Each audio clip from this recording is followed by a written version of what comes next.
Oi pessoal, sejam muito bem-vindos a mais uma aula de Biologia.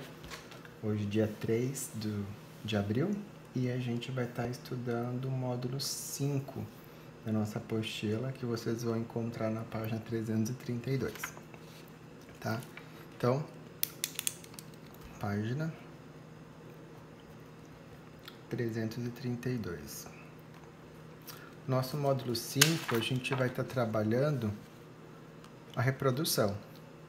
A gente conhece já que existem basicamente, a reprodução em si ela é dividida em dois grupos, duas classes, né? E dentro dessa classe a gente tem outras subclasses, né? Então a divisão ela é basicamente em assexuada ou agâmica e sexuada ou também chamada de gâmica. Dentro da biologia, pessoal, toda vez que a gente tiver um azinho aqui, esse azinho ele está querendo dizer que não tem, que não aconteceu, que é o oposto da outra ação. Vamos lá. Se uma reprodução ela é sexuada, a gente automaticamente associa ao ato sexual. Então, a gente precisa de um indivíduo macho ou do indivíduo fêmea, tá? Quando a gente tem isso, referindo a sexuada. Se eu tenho o azinho na frente, assexuada, né? Se eu disse que o sexuado eu preciso do ato sexual, preciso do indivíduo macho e do indivíduo fêmea, o A na frente, ele quer dizer que isso não precisa. Então, a assexuada, ela não precisa dessa cópula. Ela não precisa do ato sexual em si, tá? A gâmica é a mesma coisa que a assexuada e a agâmica é a mesma coisa que a assexuada. Então, a gente pode chamar de reprodução sexuada ou gâmica quando a gente precisa da cópula de indivíduos fêmeas com indivíduos machos, tá? E assexuada ou agâmica é quando a gente não precisa desta cópula, a gente não precisa do trabalho do indivíduo macho e indivíduo fêmea. Aqui agora eu vou fazer uma relaçãozinha para vocês de comparativo, né? De vantagens que a reprodução assexuada tem sobre a reprodução sexuada, tá? Então, primeiro tópico é que a reprodução assexuada ela depende de um único organismo. Um organismo só consegue gerar descendentes, né? E a reprodução sexuada, ela depende de dois organismos. Então, se a gente tiver uma população só de indivíduos fêmeas, essa população vai ser extinta.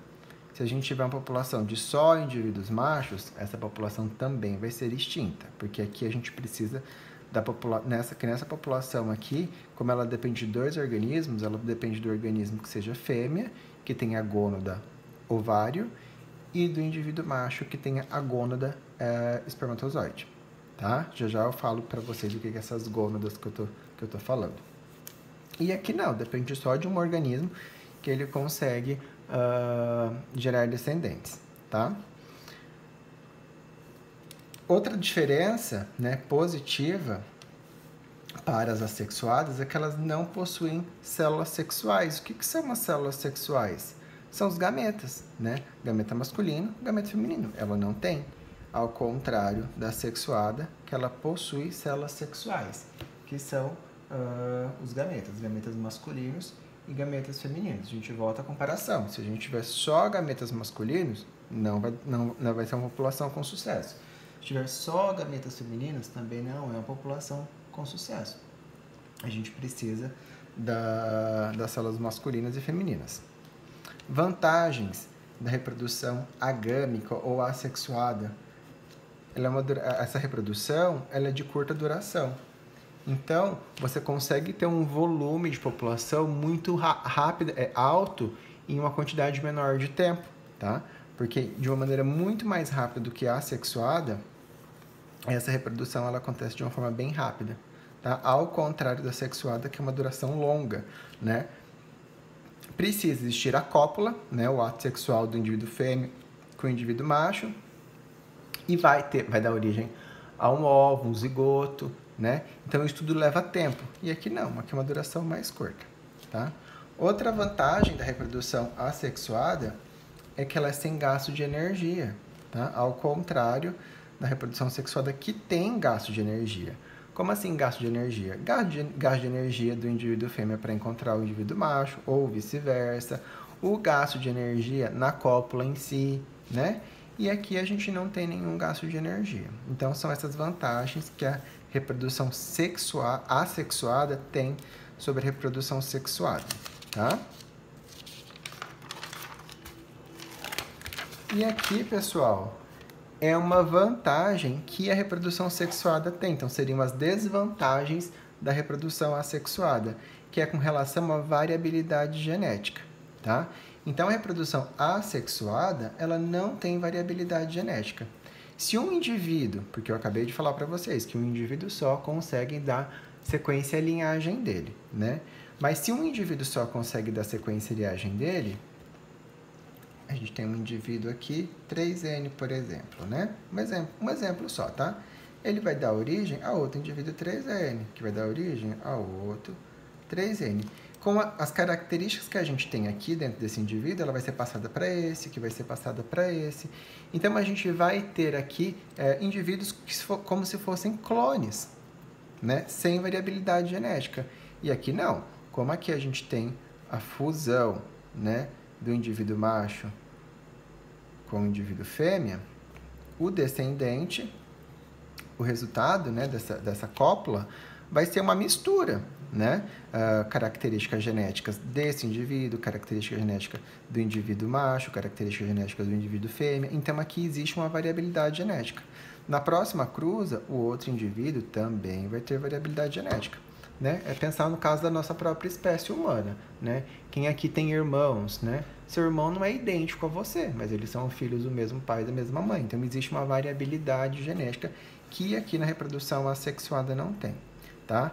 Vamos falar de uma bactéria, por exemplo. Aqui tem uma bactéria que todos os filhos nasceram iguaizinhos, né? Estão aptas para viver em um clima quente. E aqui a gente tem uma bactéria que tem características distintas. Puxou um pouquinho da característica de um organismo, de outro organismo. De repente teve uma mudança climática, né? A gente está falando de uma região super quente e que começou a ficar chuvoso, começou a ficar mais frio. Como aqui são clones, e se o primeiro indivíduo ele tem características só para resistir no calor, vai ter uma extinção dessa espécie. Porque todos os outros indivíduos também têm essa mesma resistência só para o calor, e de repente ficou frio. Então todo mundo aqui vai morrer, essa espécie aqui vai se tornar extinta, porque não existe variabilidade. Variabilidade, tá? Ao contrário dessa, que tem variabilidade. Então os organismos, os descendentes, vão vir com características mistas, né? Do pai, da mãe, e eles podem sim desenvolver variabilidade genética. Em caso nenhum a reprodução sexuada tem variabilidade genética, bom, em algumas exceções, quando existe alguma mutação, né? Existiu alguma mutação por conta do clima, por conta de alguma radiação, pode ser que exista alguma variabilidade. Mas naturalmente, como acontece na reprodução sexuada, isso não vai acontecer, tá? Esses casos de mutação que podem acontecer aqui na reprodução assexuada são bem raros, tá? Então, por isso que elas não têm variabilidade genética, então elas estão muito mais propensas a se tornarem extintas, tá? Em caso de alguma eventual mudança climática, tá? Então, essa é uma desvantagem da reprodução assexuada. Pessoal, a apostila nossa, ela menciona alguns tipos de reprodução assexuada, que é por brotamento ou germiparidade, estrobilização, regeneração, que também pode ser chamada de fragmentação, que é muito parecida com a estrobilização, esporulação, cisciparidade ou também bipartição, e ela não menciona gemulação, mas eu vou tentar explicar um pouquinho para vocês, vou explicar para vocês o que é a gemulação. Tá? Deixa eu pegar uma canetinha aqui. O primeiro exemplo é o de brotamento ou germiparidade, tá? Que é esse desenho aqui que eu fiz de verde, bem bonitão. E esse nosso desenho está representando um espongiário, tá? Então, o brotamento ele consiste no aparecimento de um novo organismo, uma protuberância, que isso aqui é uma protuberância, tá? É uma protuberância que ele apareceu nesse organismo aqui, que é o nosso espongiário, e essa protuberância ela é chamada de broto, gema, né? que com o tempo, em alguma ocasião, ela pode se destacar, né, desse espongiário e ele vai dar origem ao novo organismo. Então, vamos dar uma avançada aqui, ó. Nossa esponja, a protuberância se deslocou, tá caindo, protuberância chegou aqui, caiu no substrato. E agora essa protuberância está crescendo, está se tornando um novo organismo, tá? Aqui pode nascer uma outra protuberância e acontecer a mesma coisa, né? Agora a gente tem três organismos. Essas protuberâncias, no caso do brotamento, da geomiparidade, eles têm uma tendência a formar colônias, porque uma vai ficando uma pertinho da outra, né? Ou às vezes essa protuberância não chega nem a se desprender, né? Mas uma outra protuberância se desprende, elas vão se unindo e vão formando colônias. Então isso acontece muito com espongiários, que foi o exemplo que eu tentei colocar aqui para vocês, e com selenterados, que é o caso das hidras, né? Então vão nascendo protuberâncias, essas protuberâncias caem, se soltam, né? E vão crescendo ao lado aqui, formando uma colônia, né? Um monte de espongiário aqui, e vão formando uma colônia de esponjas, tá? Outro exemplo que a gente tem é a distrobilização, tá, pessoal? Só lembrando aqui, só voltando aqui para falar dos espongiários, a gente precisa lembrar que eles são animais bem simples, na verdade são os animais mais simples que possuem, né? Eles não têm órgãos, eles não têm sistemas, então por isso que quando esse brotamento, né, essa protuberância cai, rapidamente ela consegue formar um novo organismo, né? Não acontece isso com a nossa espécie, por exemplo, porque a gente tem vários órgãos e tecidos. Eu coloquei aqui um exemplo para vocês, já todo prontinho, que é uma estrobilização que acontece nas medusas. Tá, mas elas também acontecem em selenterados, plateumintos, anelídeos, né, que são as minhocas, sanguessugas. Os plateumintos são as tênias, né, planária. Então, é quando existe uma fragmentação, pessoal. Então, a palavra aqui que a gente vai associar sempre à estrobilização é a fragmentação, uma quebra, né? Teve uma fragmentação do indivíduo em uma ou duas partes, a gente vai chamar isso de estrobilização. A estrobilização ela é muito parecida com a regeneração.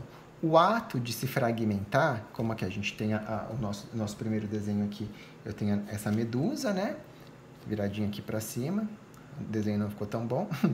Aqui a gente já começa a ver ela já começando a se fragmentar. Aqui era para mim deixar uma brechazinha aqui, antes de ficar essa brecha tão grande, para vocês verem esse deslocamento. Aqui se fragmentou e aqui está solta na água, né? Esse ato de chegar aqui até aqui, esse processo de se fragmentar é a estrobilização, tá? Então, ela teve uma fragmentação de partes do corpo de um indivíduo e consequentemente, esse novo indivíduo, isso que foi fragmentado, vai se tornar um novo indivíduo. O que é muito parecido com a regeneração, que é esse outro desenho que eu fiz aqui, tá? Se atentem aqui. Isso é uma regeneração. Alguns autores colocam a estrobilização e a regeneração como sendo a mesma coisa, tá? Mas a nossa apostila ela trouxe separadinho. Então, a diferença simples que a gente tem, que a gente encontra da estrobilização e da fragmentação, que a fragmentação também, a regeneração também acontece. Deixa eu colocar regeneração. Ela também, assim como na estrobilização, acontece em animais inferiores, né?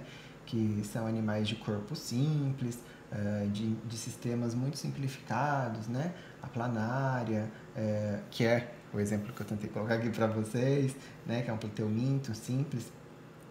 Acontece nas esponjas, nos corais, né? A regeneração, aqui primeiro existia uma fragmentação, que seria a estrobilização. Após a estrobilização, que é o ato de se fragmentar, o fato de a gente conseguir originar 3 indivíduos, isso é regeneração. Tá, pessoal? Conseguiram entender? A estrobilização, vamos voltar aqui. A estrobilização é o fragmentar-se, tá? Daqui até aqui existia uma fragmentação. O fato de regenerar-se é após a fragmentação gerarmos novos indivíduos, tá? Elas são tão parecidas que alguns autores não colocam diferença entre elas, mas elas não são idênticas, tá? Pessoal, eu vou dar uma pausadinha aqui porque o vídeo, a bateria entrou em carga baixa.